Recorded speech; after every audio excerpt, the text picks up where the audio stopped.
DR, esse é o nome do novo quadro que toda segunda-feira estarei refletindo com você, discutindo relações. Afinal, quem nunca, né? Sou terapeuta de casal há mais de 40 anos e diariamente me deparo com algumas divergências que são absolutamente contornáveis se a gente desenvolver o diálogo e o respeito. Se você tiver interesse nesse tipo de temática, fique aqui comigo, porque hoje a temática é: será que a diferença religiosa separa casais? Será que este é o seu caso? Em toda a raiz dos conflitos familiares, portanto, reside a intolerância e o preconceito.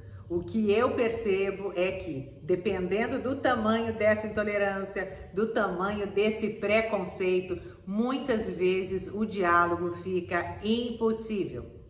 O que acontece é que desde pequeno a gente vai introjetando valores da nossa família de origem e muitas vezes sem questioná-los, e a gente acaba tomando-os como uma verdade absoluta e muitas vezes acreditando que vamos desrespeitar os nossos pais, nos fechamos para ouvir outras possibilidades de compreensão daquele mesmo fenômeno religioso. Essas divergências religiosas às vezes afetam até os adolescentes. Eu tenho adolescentes, por exemplo, que são impedidos de namorar uma outra pessoa que não seja da mesma religião. Isso causa uma revolta muito grande e não significa que você casando com uma pessoa da mesma religião, você vai ser feliz. Ao contrário, o exercício do desrespeito às diferenças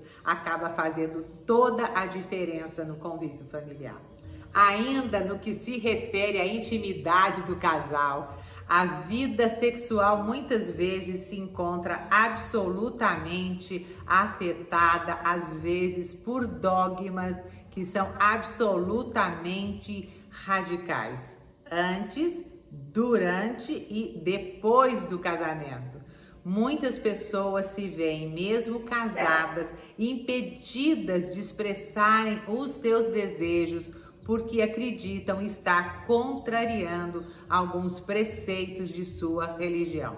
Acredito que entre quatro paredes, na sua intimidade, através do diálogo, você pode manter a sua vida de casada de uma maneira muito mais saudável, se você puder estabelecer um diálogo a respeito dos seus desejos e dos seus princípios religiosos.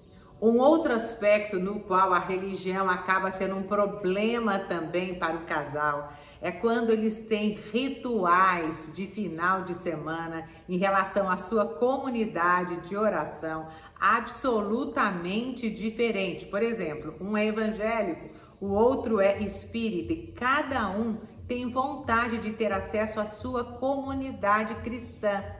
O que eu sugiro, inclusive oriento alguns casais, é que eles aprendam, inclusive a partir da religião, aceitarem as diferenças. Gente, qual é o problema de um ir no culto evangélico e de um outro ir num centro espírita? Se a gente parar para pensar, eu acredito, estamos dando nomes diferentes para fenômenos espirituais que acabam nos cercando. A dimensão espiritual, ela faz parte da vida humana e, na minha perspectiva, ela é fundamental, é um dos alicerces da nossa convivência. Então, por que não praticar os princípios da religião no cotidiano e dentro da relação de casal? O que adianta você ir, você frequentar, você orar, você rezar e na prática os seus filhos inclusive começam a perceber que exemplos de espiritualidade, de caridade, de perdão, de convivência, de empatia não existem dentro de casa.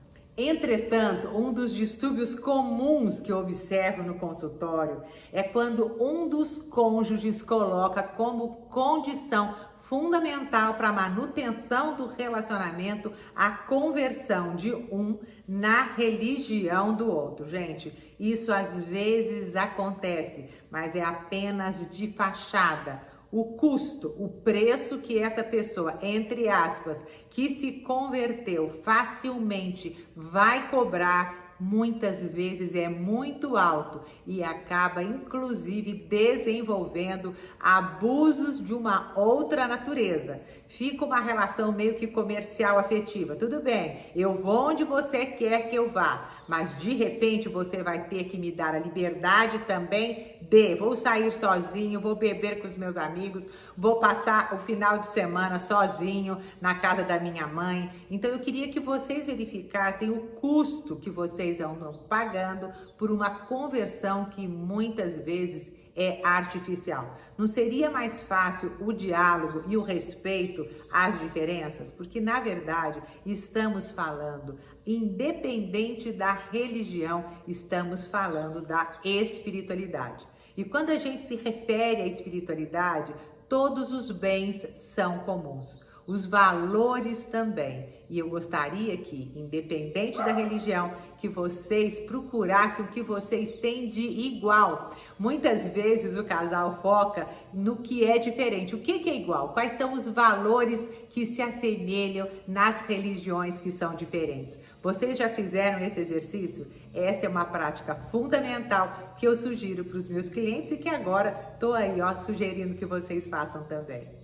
Outro aspecto importante a ser considerado, até que ponto o casal não está elegendo o tema religião para fomentar conflitos. Vocês já perceberam que cada casal elege um problema para criar problema? Uns pegam no dinheiro, outros pegam na empregada, outros pegam nos gastos e alguns pegam na religião, por perceberem que de alguma maneira ali reside uma fragilidade.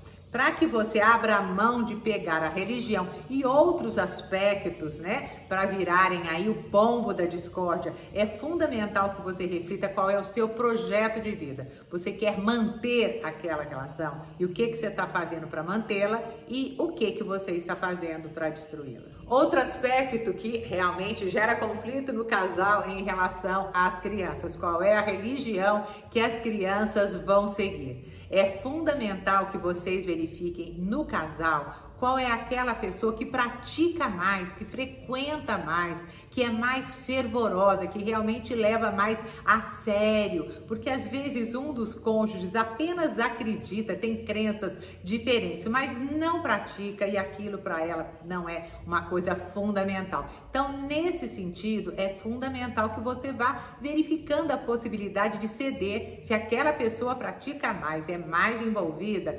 provavelmente ela teria aí um direito maior de alguma maneira educar os filhos naquela direção. O que não significa que você também não possa colocar para os seus filhos as suas crenças, os seus valores. E na medida em que eles vão crescendo, vão desenvolvendo, eles também vão tendo capacidade de abstrair e fazer as suas próprias escolhas, que com certeza devem ser respeitadas. Para finalizar, quero dar um exemplo da minha prática clínica. Chegou uma criança, filhos de pais separados, e quando eles se separam, provavelmente essa questão da religião, ela tende a ficar de um tamanho muito maior. A criança chegou para mim e disse: meu pai disse que na minha casa está cheio de espírito obsessor.